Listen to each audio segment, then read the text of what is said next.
এই ভাই আমার দিকে তাকাও, যা কর মোর বুকের সামনেই কইবা। আবার তোমার পছন্দ হয়েছে নাকি হয় নাই? পছন্দ হলে বলবা পছন্দ হয়েছে, না হলে কইবা পছন্দ হয় নাই। তাই বলো না কেন আমার পছন্দ হয়েছে? না আমার পছন্দ হয় নাই।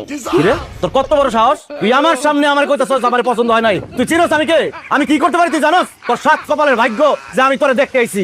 সাত কপালের ভাগ্য আমার তোরে দেখতে আসছে। অন্য ছেলেদের সাথে আমার পার্থক্যটা কি তুই জানোস? কি পার্থক্য আর কি করতে পারবেন আপনি? তোরে যদি কোনো পুরো দেখতে আসে তারা বাইট করো 500-1000 টাকা নোট, আর আমি আসছি আইফোন 15 প্রো ম্যাক্স নিয়ে। বলেন কি সত্যি?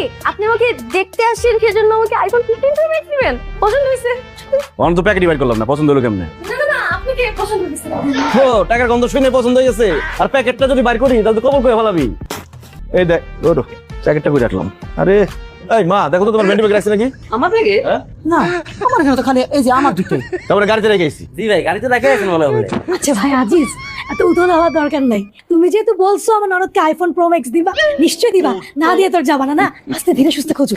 সেটাই তো ভাবি, দরকার হলে আমাকে গাড়ি চাবিটা দিলো, আমি নিচে যেয়ে দেখে আসলাম গাড়িতে রাখা আছে কিনা। মানে আপনার কষ্ট হবে না, আপনি আবার যাবেন নিচে যেয়ে দেখে আসবেন। বুঝলে ভাই আজিজ, আমার ননদ কিন্তু খুব কেয়ারিং। যে ঘরে যাবে সে ঘরে একদম জল জল করবে, আলোকিত হয়ে যাবে। 100 টাকার ভালবো তো যেই বাড়িতে লাগাবো সেই বাড়ি পুরো আলোকিত হয়ে যাইবো। এটা কোনো কথা হইলো?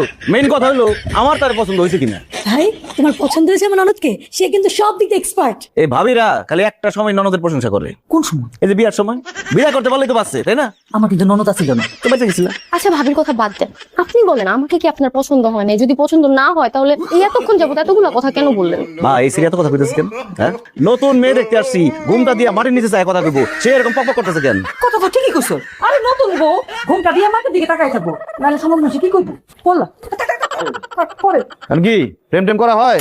ভালো চেহারা তো খারাপ না, প্রেম তো করার কথা। না মানে আমার পিছনে তো অনেক ছেলেরাই ঘুরে, কিন্তু আমি না কাউকে পাত্তা দিই না। আমি আসলে আপা আম্মাকে ওয়াদা করছিলাম বিয়ে করলে আমি আমার ভাই ভাবির পছন্দেই বিয়ে করবো। এটা একটা ভালো বুদ্ধি করছে। এই মেট্রিক রেজাল্ট কি? 4.5। 4.5 আবার কি রেজাল্ট? আমি তো শুনছি সিআর টেবিলও নাকি জিপিএ 5 পায়। তোর কি ছাত্রী খারাপ ছিল নাকি? না না না ওই পরীক্ষার আগে টাইফয়েড হয়েছিল তো। ও আচ্ছা মানে নিলাম। Inter result? জিপিএ 5। বাহ খুব ভালো। অনার্সের রেজাল্ট?